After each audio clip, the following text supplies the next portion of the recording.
Welcome to Fireside Gaming. I'm Billum, and we're doing something a little different this time around. Rather than reviewing a single game, I'm going to cover two games in the same video. These games are Mobile Suit Gundam Journey to Jaburo and Mobile Suit Gundam Encounters in Space.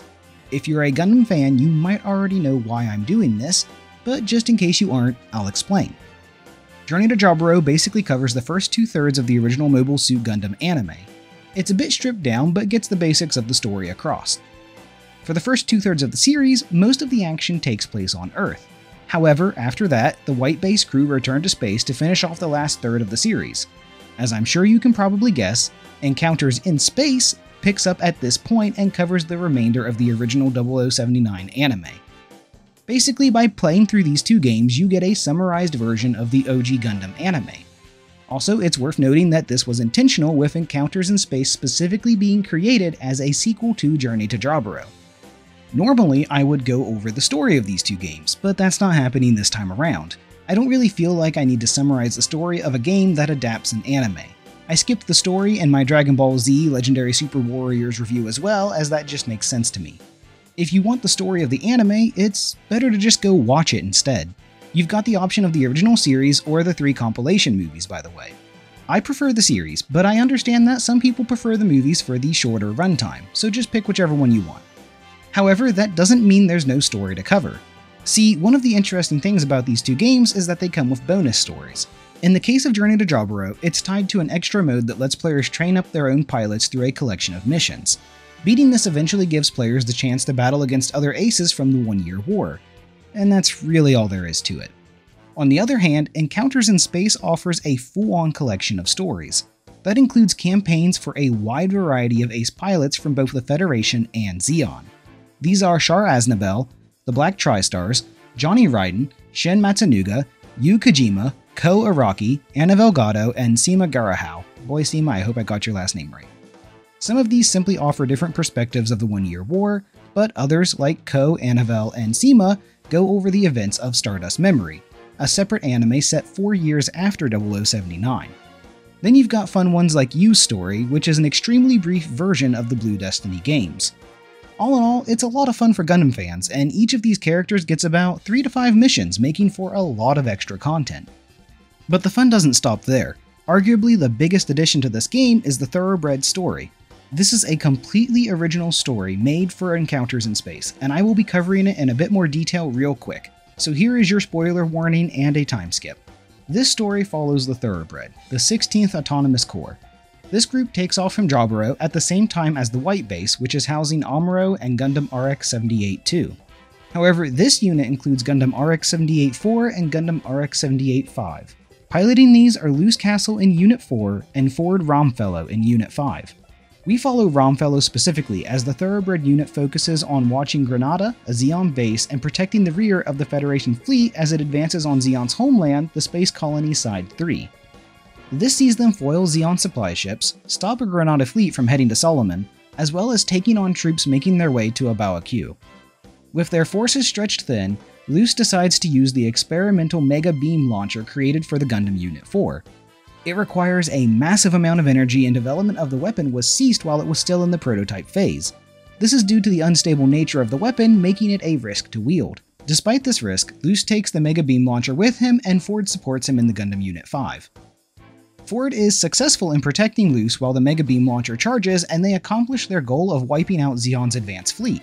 Unfortunately, it comes at a cost as the energy pack for the Mega Beam launcher explodes, killing Luce in the process. As the crew of the Thoroughbred mourns the loss of Luce and patch up repairs to their mobile suits, they receive new orders from the Federation. The government's Prime Minister needs an escort to sign a peace treaty with Zeon, and Ford has been selected for this task. Ford defends the Prime Minister from a group of Zeon forces that aren't ready to give up to the Federation just yet. In doing so, his mission is a success, allowing for the peace treaty to be signed and bringing an end to the 1 Year War. The story closes out with Ford wishing that Luce could be here to see the end of the war with Zeon. Of course, this is only one of the ways that the Thoroughbred storyline can finish. See, Encounters in Space offers multiple variants to its stories depending on how players perform. For example, failing the final mission sees the Thoroughbred and Ford killed in action, but acting as successful decoys for the Prime Minister. Also, if the player does good enough during the Mega Beam Launcher mission mentioned earlier, Luce will survive and continue to serve alongside Ford in the missions leading to the end of the war. Going back to talk about those ace pilot stories I mentioned earlier, there's a few different cases where players can go through what-if scenarios. These are fun for fans that are deeper into the Gundam series like I am, and they give the game extra replayability. I'm also always game for anything involving Johnny Raiden, which makes this game a lot of fun for me. He's a Zeon ace and one I've enjoyed seeing in any form of media for ages now. Likewise, there's also different versions of events that can play out in the white base story mode that follows Amuro. These are mostly small changes with cameos of characters from the Gundam side stories, but they're neat to see.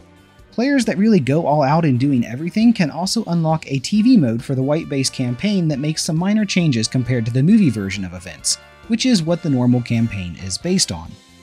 Now that we've got all of that out of the way, let's get into what the gameplay in Journey to Jaburo and Encounters in Space are like, and they're quite a bit different from each other, so bear with me here as we go through them one at a time. Starting with Journey to Jaburo, this is a third-person shooter that has players combating enemies in ground battles. Players will spend most of their time in the RX-78-2 as they play as Amuro Ray. That does mean players are a bit limited on gameplay variety. Sure, they can switch between Grandpa Gundam's different weapons, like the Beam Rifle, Beam Saber, Vulcan's Gundam Hammer, and Hyper Bazooka, but it doesn't do much to change the general gameplay. And part of this is due to the overall controls and feel of Journey to Jaburo being a bit stiff and clunky. A big factor in this is how the camera works, as well as the fact that players have to switch back and forth between their ranged and melee weapons. Now don't get me wrong, I'm a fan of mecha games. I am very much used to slower and obtuse controls as a result of this. Heck, I am probably one of the few people in this world that likes Mobile Suit Gundam Crossfire for what it is. But I can't deny that Journey to Jaburo is a little lacking at times. And a big part of that has to do with just how slow progression in the game is as well. Players will beat the main story in just 9 missions, and the extra content afterwards is a bit bare. There are extra battles to take part in, and doing so can unlock some new mobile suits for both the Federation and Zeon. Unfortunately, the grind is heavy and the missions don't change much between the different factions. Plus, you'll have to play them over and over and over again before unlocking all of the extra mobile suits. It's more of a slog than anything, and left me more than ready to move on to Encounters in Space. Which is exactly what we're going to do now. Encounters in Space is a complete 180 compared to Journey to Jaburo. Gone are the ground battles, as this time around players will only take part in missions set in space, and the gameplay is drastically different as a result. I've been told it's similar to Zone of the Enders, but I actually haven't played those games yet. I picked them up a couple of years ago, and they've been sitting in my backlog since. But getting back to Gundam, Encounters in Space offers 2 types of gameplay throughout its missions. The first is akin to a rail shooter, with the mobile suit progressing through a pre-scripted path and shooting at enemies along the way. The second type of gameplay has players controlling their mobile suits in a complete 360 sphere, tracking enemies in high-speed battles. And you know what? Both of these are incredibly fun in their own right. While it's only a small change in the style of game, it keeps the action going and feeling fresh frequently. Adding to that is the fact that missions only last for about 5 minutes or so typically. It keeps the game's pace really going. In fact, the game will even keep going without you. During the downtime between levels, Encounters in Space will only wait so long before it moves on to the next part of the game. That was actually a small thing that did annoy me, as it made it really hard to stop playing or recording when my son or wife needed me. Another advantage of the game is how it handles combat. While movement is still a little weird with the left analog stick controlling forward and backward momentum, as well as turning the mobile suit, there is a quick lock-on feature that's great for snapping the player to the next enemy. Sometimes it can be a little finicky, but overall it works great. Add in the staples of Gundam games, like boosting around enemies while blasting away with a beam rifle, and you have a really fun combat system. Additionally, melee is on its own button this time around, as are the main weapon and secondary weapon, so players don't have to mess around with pressing a button to switch between weapons with this game. And of course, I have to talk about the wealth of mobile suits that players get to experiment with. Sure, the main story limits you to the RX-78-2, but the various ace stories give players a heavy taste of the other suits in the game. Also, there's even more suits available for the mission mode where players create and train their own character. That custom character can also be taken into a versus mode, which also offers more suits to play with. There's even some unexpected guests here, such as the Ale Strike Gundam and Aegis Gundam from Seed, Burning Gundam and Master Gundam from G, as well as Wing Gundam Zero Custom and the Tall Geese 3 from Wing. All in all, Encounters in Space is such a massive improvement over Journey to Jaburo that it downright surprised me. Granted, that makes sense in hindsight whenever I consider their release dates. Jaburo came out in Japan in December 2000, while Encounters in Space didn't release until December 2003. Considering the PS2 came out in March of 2000, it makes sense that Journey to Jaburo is as rough around the edges as it is. And it also makes sense that Encounters in Space feels much more polished compared to it considering the 3-year difference in their releases. Now don't get me wrong here, I still enjoyed my time with Journey to Jaburo, but I don't know if it's the kind of game I could recommend to non-Gundam fans. And to be clear, I do understand that Gundam fans are the game's target audience, that's not lost on me. But for comparison, I would have no problem recommending Encounters in Space to anyone that enjoys retro games from the 2000s. And I think that says a lot about the difference in quality between these two entries to the Gundam game series. But I do want to point out one thing real quick that makes both of these games stand out in my mind. Their openings. The pre-rendered CG cutscenes that start off these games have such an amazing feel to them. The visuals are great and they have really well positioned camera angles. Both of them serve as really good examples of how to maintain an anime feel while using 3D, and they feel right at home here despite being 3D. And I say that because outside of these cutscenes, both Journey to Jaburo and Encounters in Space favor 2D animations. In fact, both games even have new 2D animations to go along with their stories or as bonus rewards for doing the extra missions. And these are really nicely done too, especially those in the Thoroughbred campaign. Granted, I am a little biased on that front as I really like the designs of the Gundam Units 4 and 5. I even have both of the Master Grade kits for these suits. Which, come to think of it, I built them well before I was confident enough to do panel lining. I should really go back and touch them up.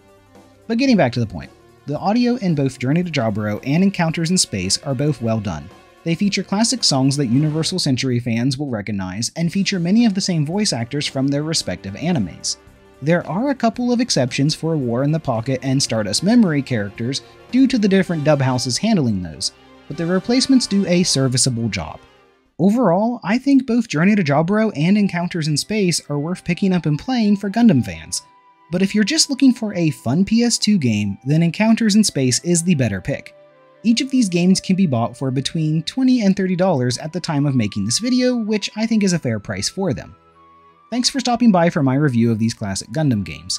If you want more Gundam, I've got a Battle Assault 2 review that might interest you. And until next time, take it easy.